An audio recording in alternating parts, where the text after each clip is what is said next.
Your online reputation is your currency. And whether you realize it or not, your personal social media might be scaring away clients.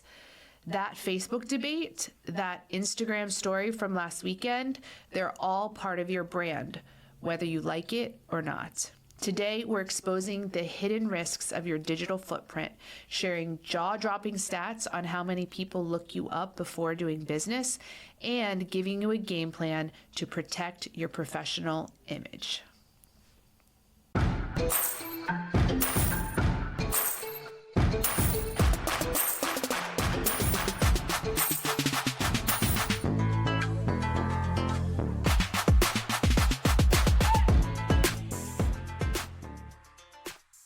Hey, lady bosses, are you working even after putting the kids to bed but still not getting results? Are you tired of spending money on ads that aren't getting engagement? Do you feel burdened that you aren't fulfilling your purpose in life because you are so consumed with work?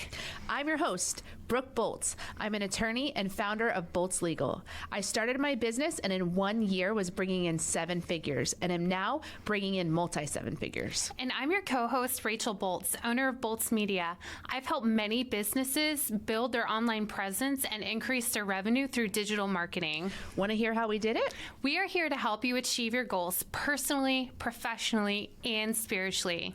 So kick off your high heels, sit back, and let's ignite that passion. We're Miss Biz, where we're putting the Miss in biz. Let's get biz done.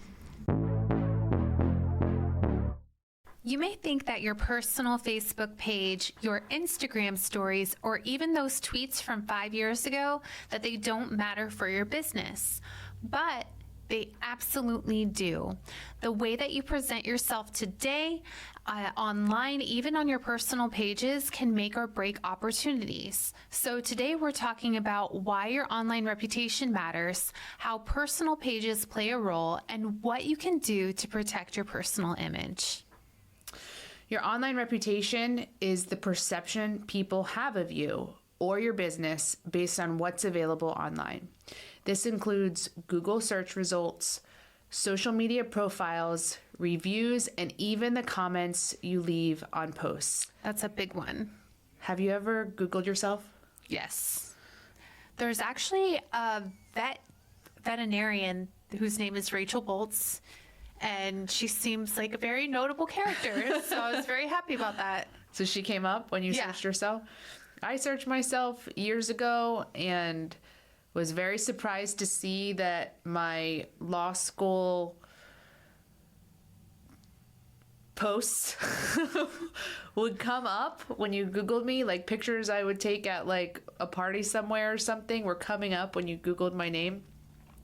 And thankfully now I don't think that shows up on the first page because I have so many business things now that come up first. But if someone were to dig deep enough, they'd probably still find those old photos that I certainly wasn't realizing at the time were going to be forever on the internet. Your personal and your professional lives aren't separate in the digital world. If your Facebook posts are public, or if your LinkedIn activity is visible, or if someone screenshots your tweet, any messages that you send, that's all fair game for potential clients, employers, or business partners to see. In fact, studies show that 90% of consumers read online reviews before deciding to do business with someone. And your personal online footprint is part of that research. It's estimated that 70% of employers look at social media profiles before making hiring decisions. And for business owners, potential clients are doing the same. Oh, yeah. When I worked at a big law firm, we looked up, not me personally, but the firm would look people up on social media before they would decide to bring them in for an interview. So, yeah, keep that in mind. It's anyone. That's the first thing you do when you hear someone's name is you go look and see. Yeah, you're virtually stalking them. I don't know if I would go stalking them. You're just wanting to see who they are and what they look like and whatever. So, What the reviews are like, if they have any complaints filed against them. well, I don't go that far. I don't do all that research, but just if someone is, I can't even think of a context. It depends on who it is, though. Like, I'm going to that extent if I'm hiring somebody to come to the house, because I want to know, like, what's their rap sheet look like? I want to know if they're safe. I want to know if they have good reviews online, or if they have been reported to, I don't know, the Better Business Bureau. You do all that. Yeah. Most of the Better time. than me. I don't do all that, but it's good to know that people do, so that you can be aware. I know even my kids, so the younger generations for sure are looking people up. If I even just say, hey, my friend is going to come over with her children, my kid's first question is, I want to see what they look like. And they want me to pull up their Facebook page of the parent and see what the kids look like, because that's just what their mind goes to immediately. They want to know what people look like. So, that's the reality, is people are looking us up online all the time. So we really have to think about the broader audience that's seeing what we're posting beyond just our friends or family or followers. So the big question is, what are people seeing when they look you up? You work hard to build your business. Your business is thriving. You're attracting potential clients. But before signing that contract, they do a quick search. And what do they find? It could be a string of heated political debates on your Facebook page. It could be vacation photos where you're in a bikini with a drink in hand. It could be a negative comment that you left on a competitor's post. Now, just to be clear, you're allowed to have opinions, you're allowed to have vacations, and you're allowed to have personal moments. But when they're public, they can impact how people perceive your professionalism and trustworthiness. And it may not always be fair, but this is the day and age that we live in right now. Yeah, I remember, this was a few years ago, I used to watch The Bachelor, and one of those Bachelor contestants got destroyed on social media because he had just hit the like button on some posts that were politically, they had political statements, and he had hit like on them. And so people somehow can go back and dig and find even things that you just click thumbs up on. People have way too much time. Well, but if you have any spotlight shed on you at any moment in time, like he unexpectedly, at the time he was doing that, now got to be on a TV show. So now people are looking and scrutinizing him more than they otherwise would. But that's what can happen at the time you're doing it. And I'm not saying you can't like people's posts or whatever, but I am saying people can find that. If they dig deep enough and look hard enough, they can find even the things that you thumbs upped. So just something to be aware of in case that spotlight is ever on you. Having a standout speaker resume is so important to booking speaking engagements. If you're looking to increase your speaking engagements, but don't know where to start with your speaker resume and you'd like to see a couple of examples, we would be happy to share ours with you. Go to missbiz.com/contact and in the subject line type speaker resumes and we'll send you your copy today. I'm glad that you brought up that point, because how you interact and what you put up can really make a big difference. And one of the examples I was going to share was about a Domino employee incident. In 2009, 2 employees filmed themselves doing disgusting things to food before they served it to customers. And the video went viral. And even though they were fired, the damage had already been done and the company lost credibility and customers overnight. Oh, I can definitely see why. If they're doing disgusting things to food and then serving it, I wouldn't be going there. I mean, that is really damaging. It also speaks to how you have to keep an eye on Yes. your employees and things. Absolutely. The second example is the Rude Cookies Cafe. So, a cafe publicly shamed customers on social media for not spending enough. Instead of gaining sympathy, they got backlash, lost customers, and had shut down. So, the lesson is what you post, share, or comment on affects your brand whether you realize it or not, even if you're interacting as your personal profile page. Oh yeah, on Facebook, all of your pages are connected through your personal page.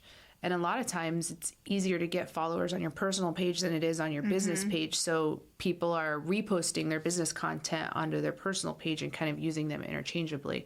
But what happens if you have your personal page private? Can everybody see what you posted then? No, only your followers, your friends and followers can, but even with it being private, you still run the risk of people taking screenshots and then sharing it. And spreading whatever it was that you said along. Understood.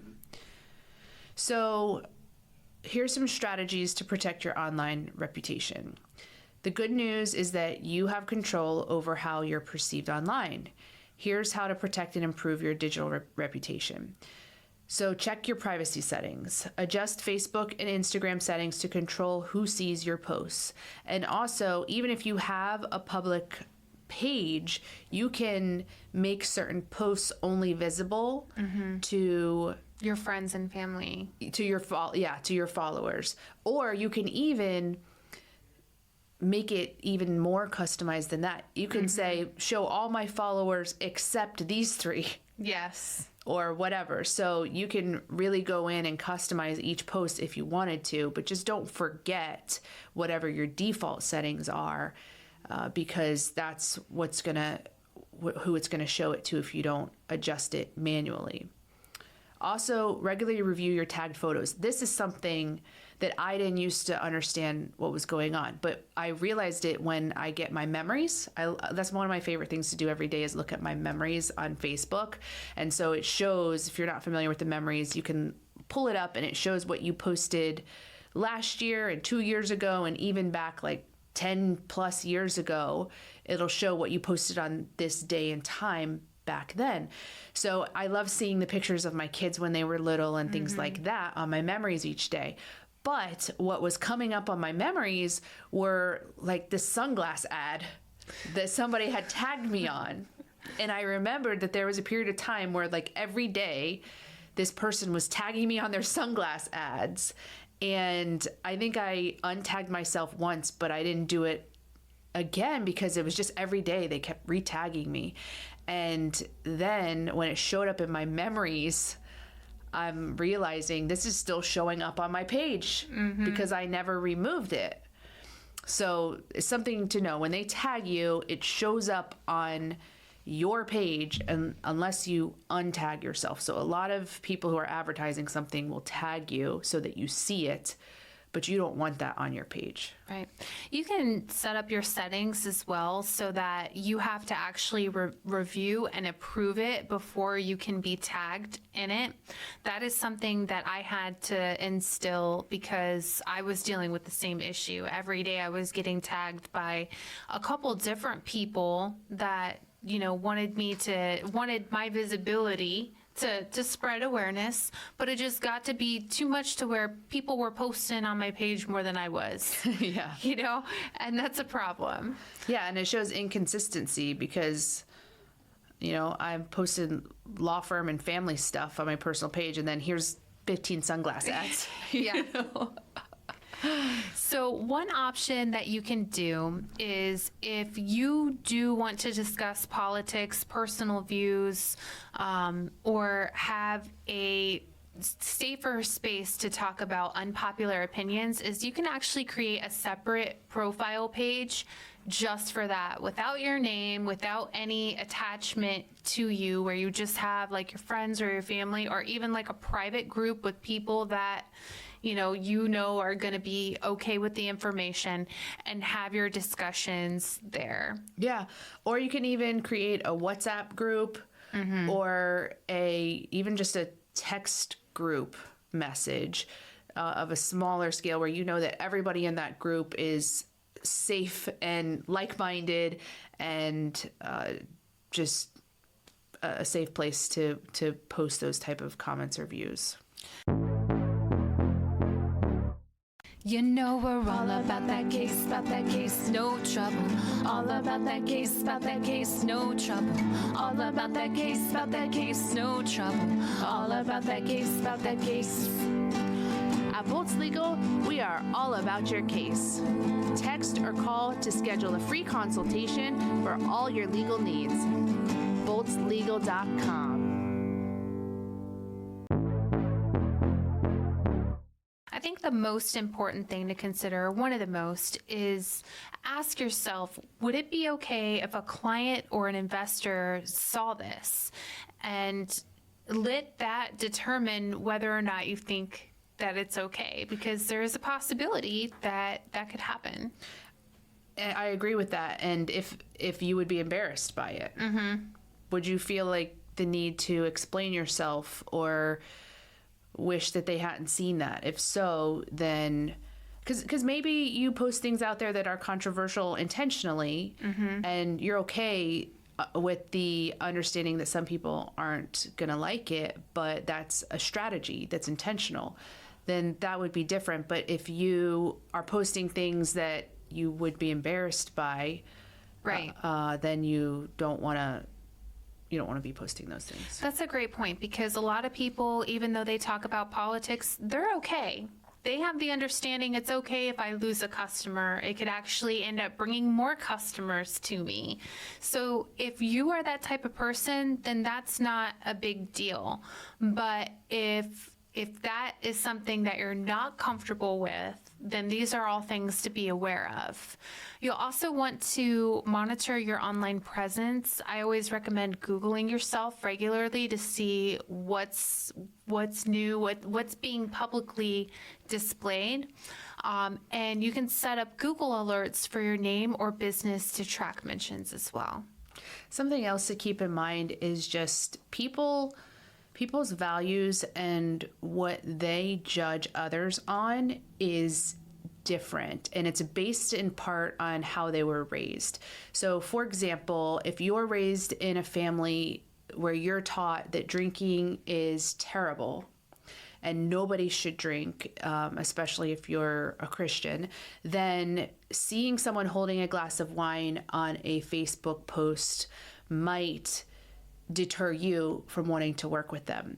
Whereas someone who's raised in a household where drinking was fine and encouraged, and then you're not going to be offended by seeing someone holding a glass of wine in a post. So you have to not just look at your own post through the lens of what you were brought up with and say, well, I wouldn't be offended if I saw this. You have to also think about those people who were brought up under a different set of rules and expectations and think, would somebody else find this offensive or be turned off by this? And maybe you're okay either way, and that's good, but just think about it and do the exercise of making sure you're okay with whatever that perception is. If someone comes up and says, hey, I saw you holding a glass of wine, I thought that was inappropriate, are you okay to be able to explain yourself and not wish you would have not posted that? Right. Another thing, and this is something that's very, very important, is to engage positively. I see so many different debates happening, especially on Facebook, all the time. Community pages, there is always somebody saying some smart comment somewhere, but people will see that. So it's really important to make sure that you're responding professionally, sharing value, and uplifting people, because that all enhances your credibility. Definitely. So the bottom line is your online reputation is part of your brand. Whether it's your business page or your personal social media page, people are watching. A lot of times there's more engagement and more views on your personal page than your professional page. So you have to be just as aware of what you're posting on your personal page as professional. But the good news is that with some intentionality, you can craft a professional, positive, and engaging presence that attracts opportunities instead of repelling them. And it doesn't mean you can't be authentic to who you are. Sometimes as we're talking, I'm thinking maybe people would misunderstand. We're not trying to say to change who you are for social media. Still be authentic to who you are. You just want to make sure it's presented in a way that is how you want people to perceive you. Right. And just to be aware of it. You know, if you're on vacation and you're on the beach of Bahamas and you want to take a picture, that is perfectly fine. There's a big difference, in my opinion, in my perception, between that and a page that is just like all thirst trap images. So, you know, just be aware of it. Always think, you know, how is this going to be perceived by other people? And if it isn't accepted, then am I going to be okay with that? Yeah. Yeah. And it's something to be aware of with your children too. That's why my kids don't have social media, because I don't know what they're going to put out there, and I don't want them to have the repercussions of that later in life because they did something stupid. They're going to go viral. Yeah, that's all I need. That's all I need is them to go viral doing something stupid, because that reflects on me too. Yes. It's not even me or my business, but if my kids go do something online, then, you know, it reflects on me, unfortunately. But so just a lot of things to keep in mind. So if you found this helpful, make sure you share it with a fellow business owner who might need a little reputation refresh. And don't forget, what you post online is a reflection of your business, so make it count. Follow us at Miss Biz Podcast, and let's keep this conversation going. We appreciate you and are honored to be on this journey with you. We can't wait to help you, to encourage you, and show you how to grow personally, professionally, and spiritually. If you found Miss Biz helpful, please leave a review and share with others. You can follow us on social media at Miss Biz Podcast. For legal questions or services, please visit boltslegal.com. And for digital marketing needs, please visit boltsmedia.com. Let's get biz done.